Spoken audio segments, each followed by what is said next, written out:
Assalamualaikum warahmatullahi wabarakatuh. Baiklah, kami dari kelompok 5, kami akan melakukan praktikum uji lemah. Saya Anton Suandra sebagai moderator. Di sebelah kiri saya ada Ibu Rika sebagai penyaji materi, dan sampingnya lagi Ibu Mega,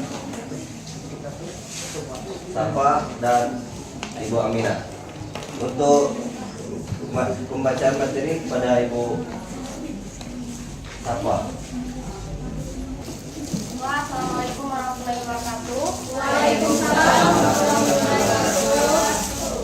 Kami dari kelompok 5 di sini akan mengidentifikasi tentang uji lemak. Di depan kami sudah ada bahan-bahan.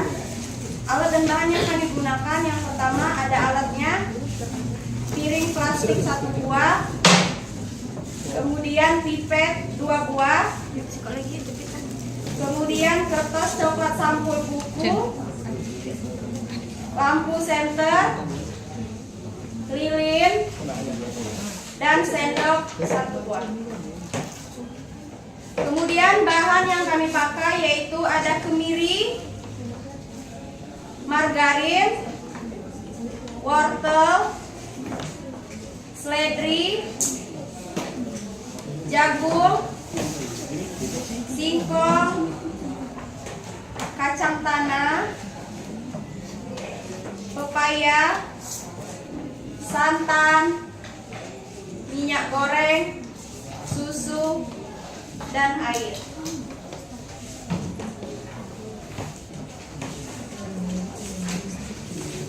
Landasan teori dari materi kami kali ini, yang pertama adalah lemak dan unsur penyusun lemak. Lemak adalah zat organik hidrofobik yang bersifat sukar larut dalam air, tetapi dapat larut dalam pelarut organik seperti kloroform, ether, dan benzen. Unsur penyusun lemak antara lain adalah karbon, hidrogen, oksigen, dan kadang-kadang fosforus, serta nitrogen.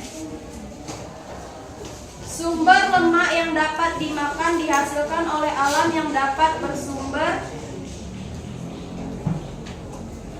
dari bahan nabati atau hewani. Lemak dapat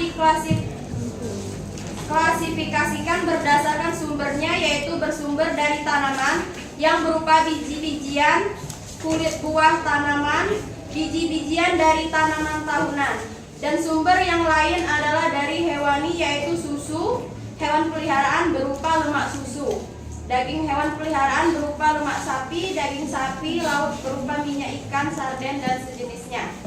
Kemudian apa sih fungsi lemak? Di dalam tubuh kita, lemak mempunyai beberapa fungsi penting. Di antaranya adalah sebagai pelindung tubuh dari suhu rendah, pelarut vitamin A, D, E, dan K, pelindung alat-alat tubuh vital antara lain jantung dan lambung, yaitu sebagai bantalan lemak. Penghasil energi tertinggi, penahan rasa lapar, karena adanya lemak akan memperlambat pencernaan. Apabila pencernaan terlalu cepat, maka akan cepat pula timbulnya rasa lapar. Bahan penyusun membran sel, bahan penyusun hormon dan vitamin, khususnya untuk sterol. Bahan penyusun empedu, asam folat di dalam hati, dan hormon seks, khususnya untuk kolesterol.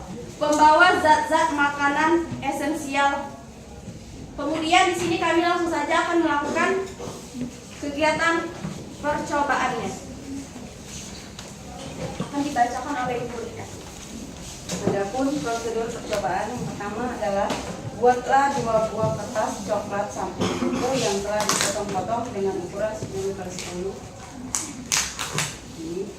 Ambil pipet, isap air dengan pipet dan teteskan di atas salah satu kertas coklat.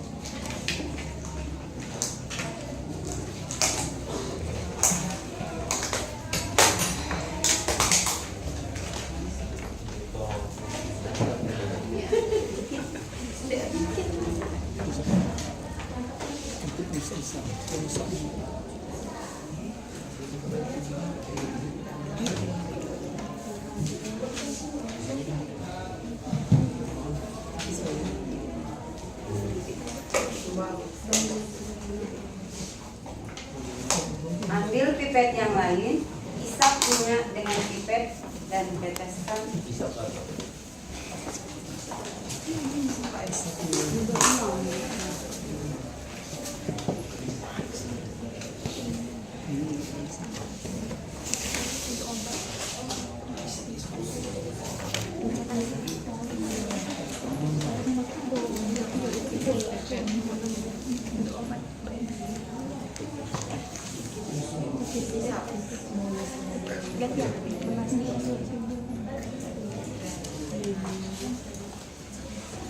Biarkan kedua kertas tersebut selama sekitar 10 menit.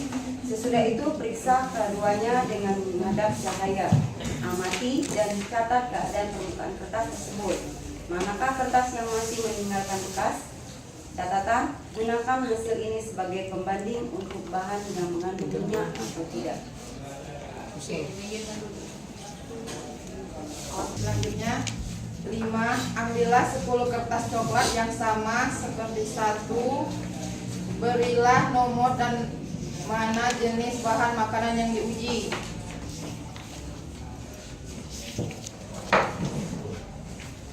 1 kemiri, 2 margarin, 3 wortel, 4 seledri, 5 biji jagung kering, 6 singkong kering, 7 kacang tanah kering, 8 pepaya, 9 santan, 10 susu. Prosedur percobaan. 1. Haluskanlah kemiri, usap-usap di atas kertas coklat kira-kira 10 kali dan bersihkan sisa kemiri. Biarkanlah sekitar 5-10 menit. 7. Sambil menunggu waktu, kerjakan hal serupa untuk ke-9 bahan makanan. Cairkan margarin di atas sendok dengan menggunakan panas dari nyala lilin. Teteskan margarin di atas kertas coklat. Usapkan seledri di atas kertas coklat kira-kira 10 kali. Potonglah wortel dan usap-usap di atas kertas coklat berulang-ulang kali.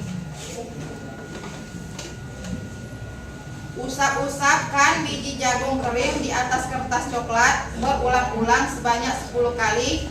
Lakukanlah hal yang sama untuk singkong kering dan kacang tanah kering. Potong-potong pepaya dan usap-usapkan di atas kertas sebanyaknya 10 kali. Teteskan air santan pada kertas coklat. Teteskan pula susu pada kertas yang terakhir. Biarkan ke-10 kertas coklat ini selama 10 menit.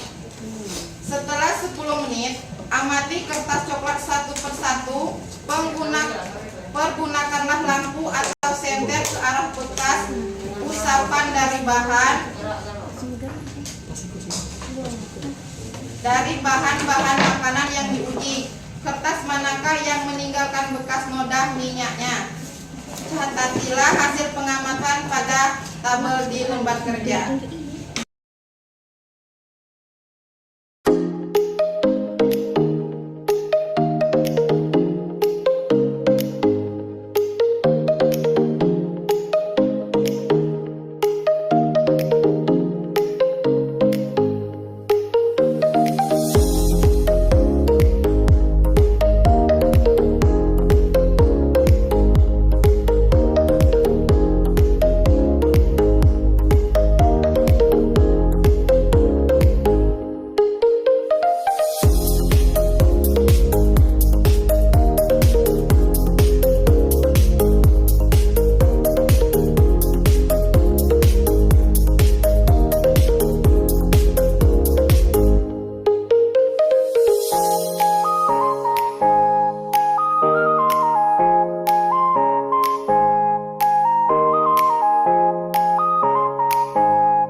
Sambil menunggu, tadi sudah dijelaskan membutuhkan waktu 10 menit untuk melihat hasil dari percobaan kami.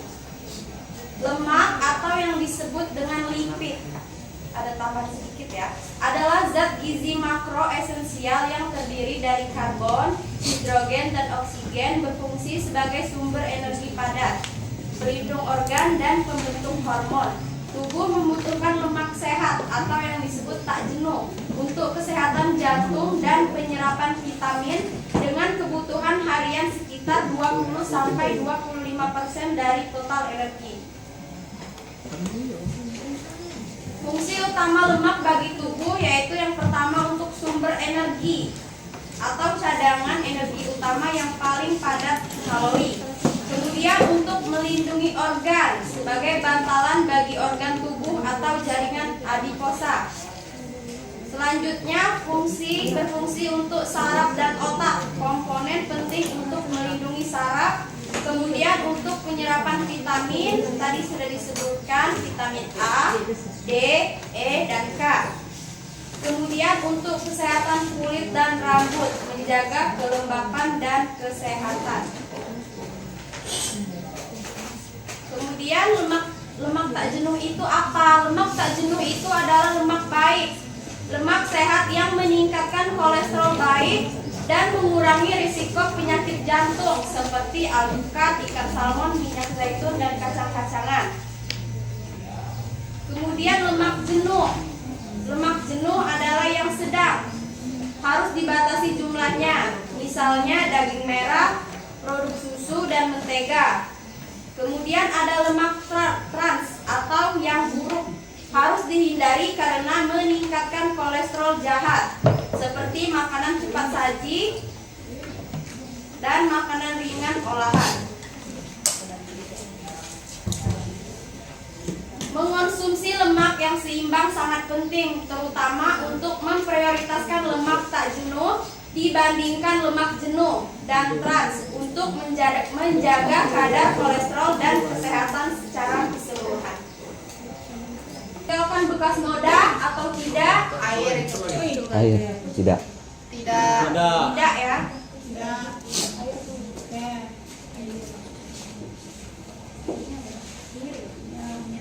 Selanjutnya minyak.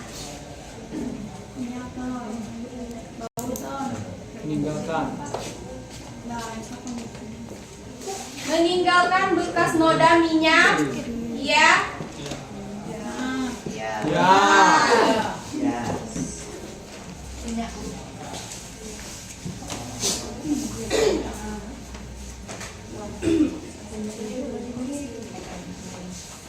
Kemiri.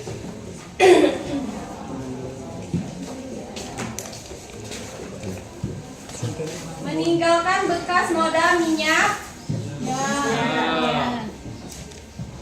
Lanjut, margarin.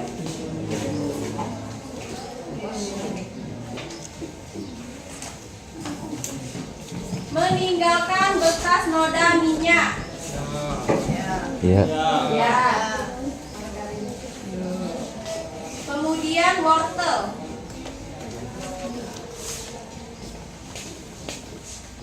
Meninggalkan bekas noda minyak. Tidak.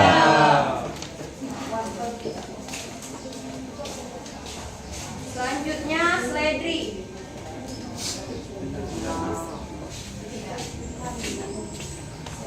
Seledri meninggalkan bekas noda minyak. Tidak. Tidak, bukan minyak ya. Titik. Betul.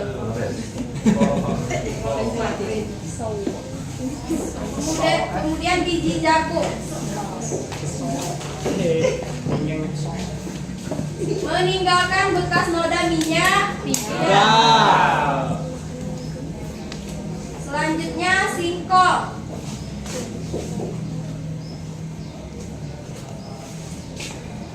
Meninggalkan bekas noda minyak. Tidak. Tidak.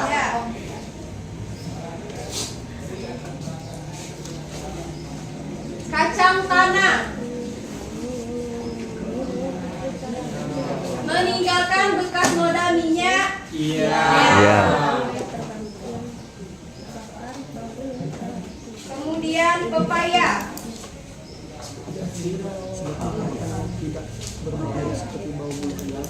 Meninggalkan bekas noda minyak. Tidak.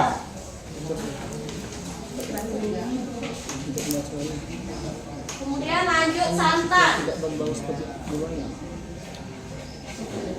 Meninggalkan bekas noda minyak.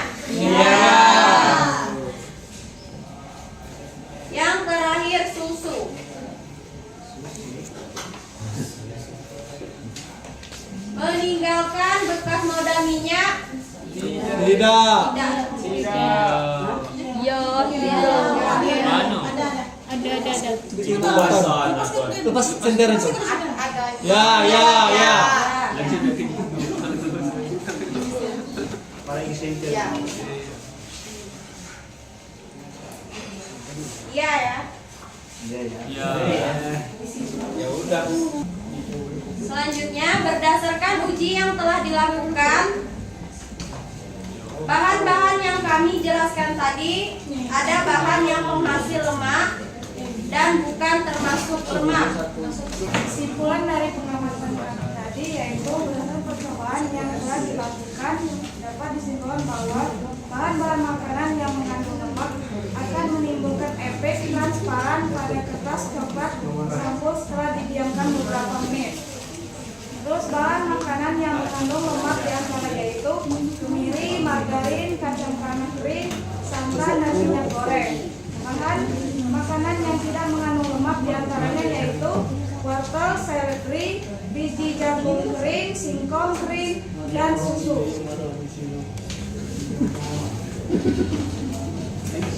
Baiklah, itulah tadi praktek dari kami tentang materi uji lemak.